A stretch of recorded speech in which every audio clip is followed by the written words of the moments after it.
What's up, guys and girls? Giovanni here. And 1 week ago on Twitter, I made a WWE fantasy booking post that I wanted to go over and expand on. With that, let's get into the video. Alright then, let's raise some hell. So the post was my predictions for Liv Morgan in 2025.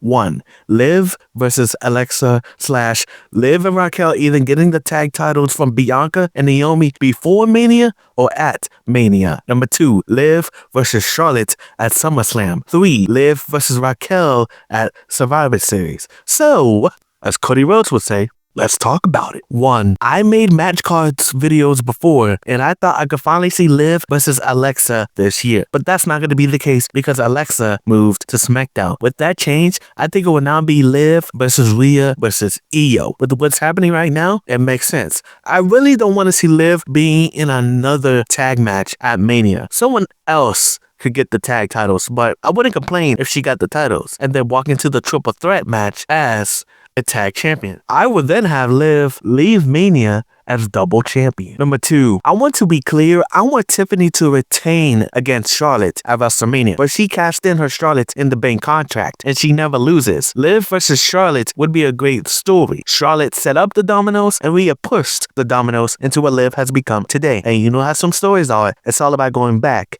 to the beginning. Liv said she would become real. It took a while, but it happened. And when the two met again in the Rumble, Liv said to her, "Bow down, bitch. This is my house now." If the feud were to happen, y'all know Charlotte, she still won't take Liv seriously, even after having a competitive win at the Queen of the Ring in a good 2024, despite the bad booking. However, during the build to SummerSlam, Charlotte is slowly going to start changing her mind. At the pay-per-view, Liv being one of the rare few people makes Charlotte tap out with the Rings of Saturn. Plus, Liv beats her clean with no help. Liv has earned Charlotte's respect, and she wants to shake her hand after the match. Raquel and Dom, who are now ringside, thinks she's gonna shake her hand. Liv looks at Raquel and Dom, looks at Charlotte's face, then at her hand, then back at her face again, smiles, and then smacks the hand and laughs. She then shoulder bumps Charlotte, leaves the ring, and then raises her newly won title with Dom and Raquel next to her. Now, it's gonna have two different meanings. The crowd is gonna be happy because they don't like Charlotte and are happy she didn't shake her hand. The second meaning is that she's not turning face just yet. Post-Mania, the build has been slowly turning Liv face again. The other has been Raquel turning on Liv. 3. This brings me to what was very controversial on my post. Liv Morgan versus Raquel Rodriguez at Survivor Series. Though I want to say, if Liv were to win that triple threat, then I'm moving the match to SummerSlam. Some fans don't like Raquel for various different reasons, and in some aspects, I would agree. Some say she sucks at wrestling now, or even before the sickness. I disagree, but that reminds you, it took Kyrie a long time to get back into a groove. If you saw that tag match, you will see that Raquel is on her way back. Some say she got no character. All she is a bodyguard. I would agree with that because she's been a terrible one. She's only protected Liv like, 3 times? Well, by this point, before she turned on Liv, she became a good one. Now, putting all those things together, that is the reason as to why some people don't want Raquel in the title scene. If things don't change, then I will agree about not putting her anywhere near the title picture. With the Raquel thing, that's not the only thing people got on my case about. They asked the question, why is Dom with Raquel and Carlito?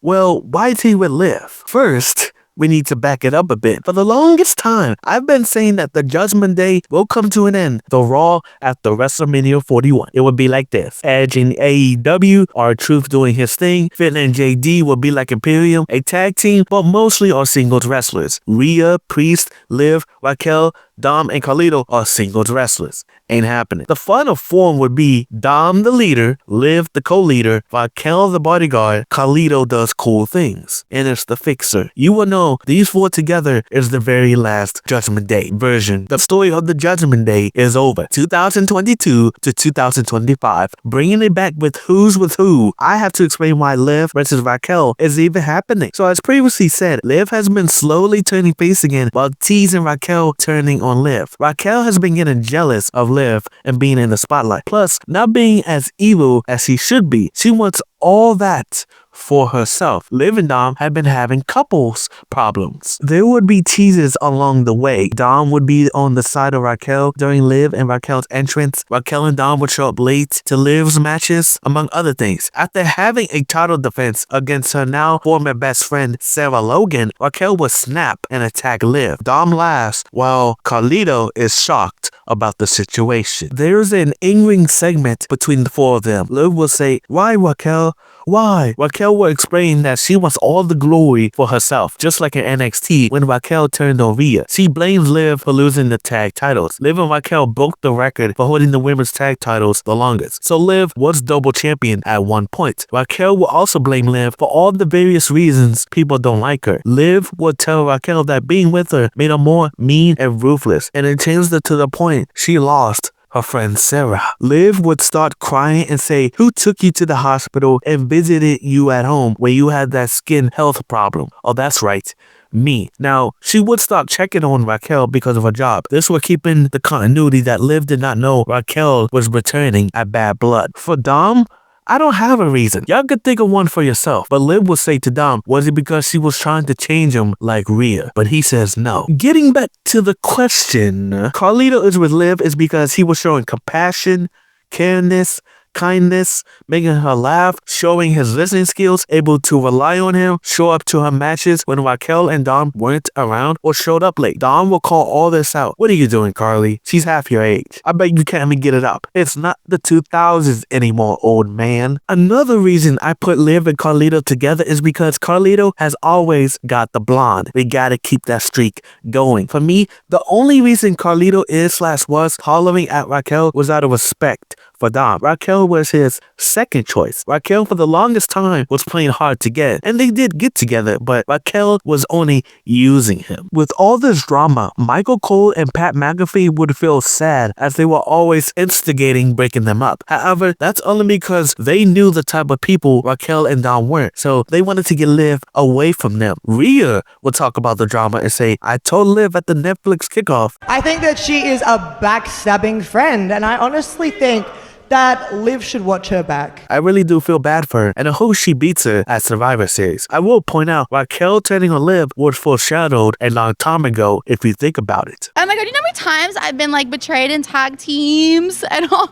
Oh my god, dude, don't betray me. No, Don't I get betrayed. You dare. We both get betrayed. Betrayee. You always get betrayed. With this Raquel turn, Liv's third title reign would once again center around a double R. Ronda Rousey, Rhea Ripley, and now Raquel Rodriguez. Who wins the match? It's Liv. She puts an end to a double R, ending her reign. However, let's say it's Liv and Dom versus Raquel and Carlito. In the second option, WWE is gonna have to convince me Raquel is a face because she's just a natural born heel, just like Liv is a natural born face. The reason this comes about is Liv turns on Raquel. She has had enough of her friends turning on her. She turned on Raquel before she thinks Raquel turns on her. It's what Rhea said about Liv, but it will actually be said on screen and not in interviews, which are not canon. That in-ring segment between the four of them will happen here as well, but it will be Raquel the one who was crying. And I don't know how dark you want to go. Last time a dark story happened was Candice talking about Maxine Dupree's dead brother, but Liv would say to Raquel, "I wish you had died from your skin condition. That way I wouldn't have to see you no more. You should have choked on your own blood." That, ladies and gentlemen, would give Liv a lot of heat from the fans. From that point on, it would be years until you see Liv as a face again. A third option would be Liv and Dom as the faces, while Raquel and Carlito are the heels. A long time ago, I thought of the idea of Liv as the catalyst for why Dom turns face and forgiving his father. Dom beats him at 42, Ray and Dom hug, then Ray retires. Carlito would be his 2005 self, where he got someone to stab Cena. He could be funny, but he could be evil if he wanted to be, and Dom wouldn't be able to handle that version. Carlito and Raquel would be this cool, badass, compensating couple. A fourth option would be pushing this feud to WrestleMania 42. Let the post-Mania to Survivor Series be where Liv becomes a full-blown heel, because to me, she's a tweener right now. She's only a heel by association of the Judgment Day. For the longest time, Liv has always been reactionary, but she's gonna go on the hunt and bully everyone, both on the main roster and NXT. Now she's become like Rhea Ripley, where she was bullying everyone during her time in the Judgment Day. Now you're probably thinking, how is she bullying people with her size? It doesn't have to be a physical thing. It could be she psychologically bullies people. Here's an example. Imagine a Liv versus Natalya feud. Liv says to her, man, I wish I didn't save your ass. I should have let Rhea continue to bully you because I would have not gotten my shoulder broken. That would mess with Natalya's mindset. Now, between Survivor Series through Elimination Chamber is when Liv becomes a face again. I like Raw or SmackDown on the road to 42. It's the reformation of Liv for brutality against the Royal Rumble winner, Raquel González, and Elimination Chamber winner, Bianca Belair. When Liv goes back to being a face, unlike Rhea, Liv's character will change. She will feel bad about all the things she has done, but at the same time, she will keep that tweener / debatable heel mannerisms. That running away from people, that ends. I don't even like it now because her running away from Rhea and others makes no sense, when she didn't do that before. She ain't scared to fight. No. There's a secret fifth option. It's Liv and Julius Creed versus Raquel and Dom. What's their ship name? JuLiv? I really like the videos Liv, Julius, and Jackie Redmond do. I can see them becoming an orange-gray couple, and I'm aware Julius is married in real life. And there you have it. That's how it was set up there. Inevitable. Liv Morgan versus Raquel González feud. It's gonna happen, no matter who's the face or the heel. Now, that's all I gotta say about that. I already know the answer, but let me know. Would you do Liv Morgan versus Raquel? Who would you have be the heel and be the face? And who would you have Dom and Carlito side with? I want to say I would be completely shocked if Liv versus Raquel doesn't happen within the 2025-2026 calendar year. And the only way it doesn't happen is that they move to different brands or naturally go their separate ways without turning on one another. Regardless, they won't stay together forever. With that being said, get your fingers up and say it with me. Regardless whether you like it or you don't like it, you love it, you hate it, one thing for damn sure, you are gonna respect it.